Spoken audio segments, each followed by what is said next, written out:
तो वेलकम रोशनी coaching centre पर। तो आज हम लोग करेंगे परमाणु संरचना।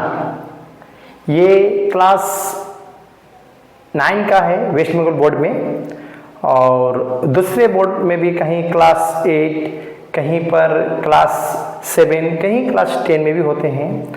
और इस वीडियो को बनाने का मेन मकसद ही है मेरा कि कॉम्पिटिटिव जो स्टूडेंट है, जो कैंडिडेट है, उनको ये परमाणु संरचना का जो झमेला है उसे दूर करना, उस कॉन्सेप्ट को मैं क्लियर करना चाहता हूँ, जिससे आप लोग जानते हैं परमाणु संरचना क्या है।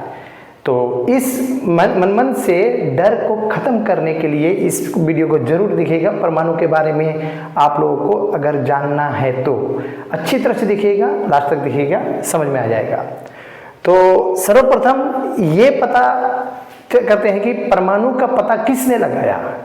ऐसे तो वैज्ञानिक तौर पर अगर पूछता है एग्जाम में, तो परमाणु का सर्वप्रथम पता लगाया था जॉन डाल्टन ने।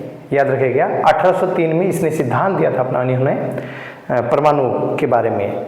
तो फादर ऑफ एटॉमिक स्ट्रक्चर ये कहा जाता है जॉन डाल्टन को। लेकिन ये भी माना जाता है कि हमारे भारत के ऋषि आचार्य कनाद ने 600 ईस्वी पूर्व में ही परमाणु का सिद्धांत दिया था। लेकिन वैज्ञानिक तौर पर उसको अभी भी नहीं मानते हैं, लेकिन दिया था कनाद ने परमाणु सिद्धांत। इसके बाद भी डेमोक्रिटस एक वैज्ञानिक थे जिन्होंने परमाणु की खोज की थी 660 ईस्वी पूर्व में, ऐसा माना जाता है। लेकिन इसका ठोस प्रमाण नहीं मिलने की वजह से एक माना जाता है कि परमाणु सिद्धांत सर्वप्रथम दिया था जॉन डाल्टन ने। तो ये आपको समझना है। अब बच्चे अगर जो देख रहे हैं तो वो भी समझो अच्छी तरह से, परमाणु मॉडल को अच्छी तरह से समझो, और जो कॉम्पिटिटिव है उसको भी देखना पड़ेगा। जो गार्जियन देख रहे हैं बच्चों को जरूर दिखाइएगा, ठीक है। तो जॉन डाल्टन ने कई सिद्धांत दिए परमाणु के लिए, लेकिन जॉन डाल्टन उसमें से 1-2 सिद्धांत गलती बोले। तो उसमें सबसे बड़ी सिद्धांत जॉन डाल्टन ने ये किए थे गलत, कि उन्होंने कहा था कि परमाणु कोई भी तत्व का सबसे सूक्ष्म कण है, सबसे छोटा कण जिसको बांटा नहीं जा सकता। जितनी भी वस्तु बने हैं दुनिया के, जितने भी वस्तु सब सूक्ष्म कणों से मिलकर बने हैं, उसी को कहते हैं परमाणु। तो डाल्टन के अनुसार परमाणु ही सबसे छोटा कण, लेकिन ये गलत सिद्ध हो गया। उनके बाद के वैज्ञानिक रदरफोर्ड, थॉमसन, चैडविक ने ये सिद्ध कर दिया कि परमाणु को बांटा जा सकता है, क्योंकि परमाणु को बांटने पर 3 पार्टिकल्स उनको मिले, 3 कण मिले परमाणु के। तो परमाणु के मुख्य 3 कण होते हैं। एक होता है इलेक्ट्रॉन। ये जो मैं माइनस दिया हूं, इसका मतलब ये समझिएगा कि इलेक्ट्रॉन जो है ये परमाणु का ऋण आवेशित कण है। याद रखिएगा, माइनस होने से ऋण आवेशित, नेगेटिव पार्टिकल्स। प्रोटॉन ये प्लस दिया हूं, इसका अर्थ ये पॉजिटिव चार्जेबल है, माने धन आवेशित कण है। और न्यूट्रॉन 0 दिया हूं, इसका अर्थ न्यूट्रॉन में ना तो पॉजिटिव चार्ज है ना तो नेगेटिव चार्ज है, ये उदासीन कण है, इसमें कोई चार्ज नहीं है। तो ये परमाणु के मुख्य 3 कण हैं। और परमाणु तो इतने बड़े नहीं होते हैं, लेकिन मैं परमाणु को समझाने के लिए इसमें एक मॉडल बनाया हूं इतना बड़ा। पर परमाणु को मान लीजिए बड़ा करके देखा जाए तो परमाणु के ना 2 भाग होते हैं, याद रखिएगा। एक होता है ये केंद्रक, ये परमाणु का केंद्रक जिसको नाभिक बोलते हैं, और नाभिक की खोज किया था रदरफोर्ड ने। ये केंद्रक के बाहर में देखिए ऐसे ये बहुत सारे कक्ष दिखाई देंगे, तो ये केंद्रक का बाहरी भाग है जिसको कक्ष कहते हैं। तो परमाणु के एक्चुअली भाग बोलने से 2 भाग है, एक केंद्रक जिसको नाभिक कहते हैं, और दूसरा केंद्रक का बाहर का भाग जिसको कक्ष कहते हैं। तो परमाणु का 2 भाग और पार्टिकल्स 3 हैं। तो ये पार्टिकल्स के बारे में, चार्ज के बारे में तो बता दिया। तो एग्जाम में ये भी आता है कि इनकी खोज किसने किया। तो याद रखिएगा, जैसे प्रोटॉन है ना, ये केंद्रक में है देखिए, तो प्रोटॉन की खोज की थी रदरफोर्ड ने। याद रखिएगा रदरफोर्ड। और इलेक्ट्रॉन की खोज की थी थॉमसन ने, ये भी एग्जाम में आता है। और न्यूट्रॉन की खोज की थी चैडविक ने। तीनों की खोजकर्ताओं के बारे में आप लोग नोट कर लीजिएगा। और इस डायग्राम को देखकर आप लोग को बहुत सारा कॉन्सेप्ट क्लियर हो जाएगा, अवधारणा आपको क्लियर हो जाएगा। जैसे ये परमाणु का केंद्रक है, तो परमाणु के केंद्रक में कौन सा कण पाया जाता है? तो यहाँ पर डायग्राम में देखिए 2 ठो कण है, ये प्लस वाला और एक जीरो वाला। प्लस वाला क्या है? प्रोटॉन, और जीरो वाला क्या है? न्यूट्रॉन। तो परमाणु के केंद्र में क्या पाया जाता है? एग्जाम में आए तो 2 कण, प्रोटॉन और न्यूट्रॉन। तो इलेक्ट्रॉन कहाँ पाया जाता है? इलेक्ट्रॉन देखिए केंद्रक के बाहर ये कक्ष में पाया जाता है। देखिए ये कक्ष है, 4 कक्ष, इलेक्ट्रॉन कक्ष के बाहर पाया जाता है। ठीक है, कक्ष के बाहर नहीं बल्कि केंद्रक के बाहर कक्ष में पाया जाता है, वो चक्कर लगाते हैं। तो ये डायग्राम से क्लियर हुआ। और चार्ज तो मैं बता दिया। इसमें और एक चीज समझना पड़ेगा, किसी भी परमाणु में जितने प्रोटॉन होते हैं उतने ही इलेक्ट्रॉन भी होते हैं। जैसे यहाँ पर प्रोटॉन देखिए कैट हुए 1 2 3 4 5 6, प्रोटॉन हुआ आपका 6। ठीक है, इलेक्ट्रॉन देखिए 1 2 3 4 5 6, इलेक्ट्रॉन भी 6। तो 2 पार्टिकल्स परमाणु के बराबर होते हैं, इलेक्ट्रॉन और प्रोटॉन। यही कारण है कि हर चीज को छूने से करंट नहीं लगता है, क्योंकि उसमें पॉजिटिव और नेगेटिव चार्ज बराबर होते हैं। अगर कोई एक ज्यादा या कम हो जाए तो वो चार्ज में बदल जाएगा। ठीक है, अगर इलेक्ट्रॉन को त्याग दे कोई प्रोटॉन, इलेक्ट्रॉन को त्याग दे तो आयन में बदल जाएगा।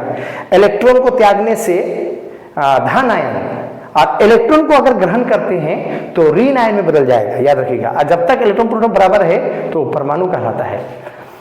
और यहां से भी ये याद रखना पड़ेगा आपको, परमाणु का सबसे हल्का कण इलेक्ट्रॉन होता है, सबसे हल्का इलेक्ट्रॉन। और परमाणु का सबसे भारी कण होता है न्यूट्रॉन, सबसे भारी कण न्यूट्रॉन, ये याद रखना पड़ेगा।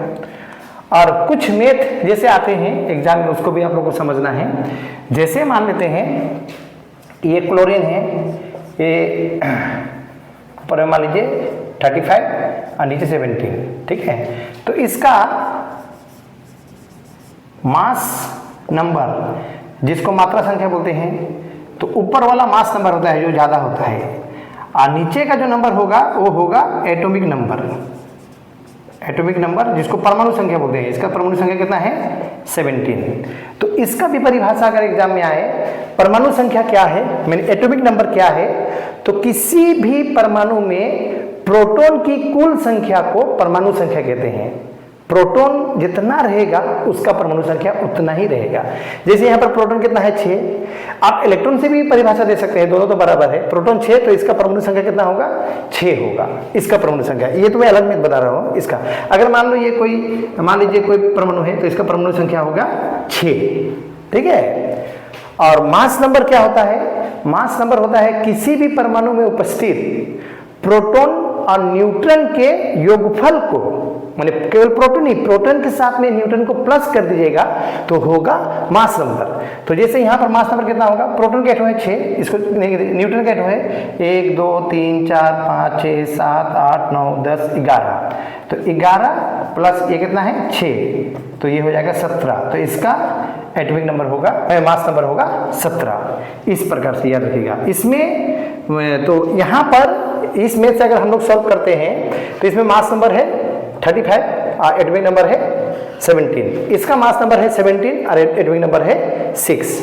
इसमें प्रोटॉन कितना है बोलने से इसमें प्रोटॉन होगा 17, इसका इलेक्ट्रॉन भी होगा 17, क्योंकि प्रोटॉन इलेक्ट्रॉन बराबर होता है। इसका अगर न्यूट्रॉन निकालना है तो इसमें से इसको माइनस कर दीजिएगा, जैसे 35 में 17 माइनस करने से 18। इस प्रकार से एक मैथ आता है। तो बहुत सारे स्टूडेंट मैथ को देख के डरते हैं, डरना नहीं है। ऊपरला मास नंबर, नीचे एटॉमिक नंबर, तो यही प्रोटॉन यही इलेक्ट्रॉन दोनों बराबर, और घटा के आएगा तो न्यूट्रॉन आएगा। इसका जैसे इसमें मैं अभी बताया, इसमें इसका मास नंबर कितना? मास नंबर इसका 17। इसका एटॉमिक नंबर कितना? इसका एटॉमिक नंबर 6। तो इसका प्रोटॉन होगा 6, इसका इलेक्ट्रॉन होगा 6 और इसका न्यूट्रॉन होगा। अब 17 में 6 को माइनस कर दिए 11। तो इस प्रकार से मैथ आता है। तो एक मैथ और भी है जिससे पता करेगा, देखते हैं। जैसे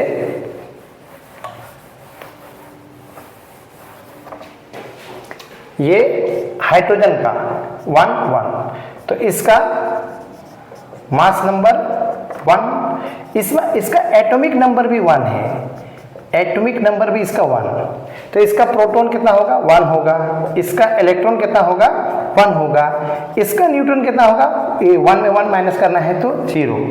ये एग्जाम में आता है। ऐसा कौन सा तत्व है, ऐसा कौन सा एलिमेंट है जिसमें न्यूट्रॉन नहीं पाया जाता है, तो आप लोग बोलिएगा हाइड्रोजन।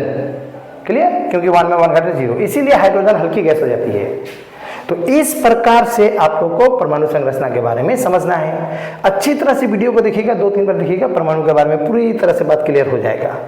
इलेक्ट्रॉन कहाँ रहता है, प्रोटॉन कहाँ रहता है, कौन सा चार्ज है, ये सब। ठीक है, और वीडियो अच्छा लगे तो शेयर कीजिएगा, बच्चों को दिखाइएगा। जो बड़े अगर देख रहे हैं तो बच्चों को जरूर दिखाइएगा। क्लास 9 का है वेस्ट बंगाल का, नौकरी वाला भी जरूर देखना, क्योंकि नौकरी में यहाँ से क्वेश्चन आएगा। ठीक है, धन्यवाद, थैंक यू।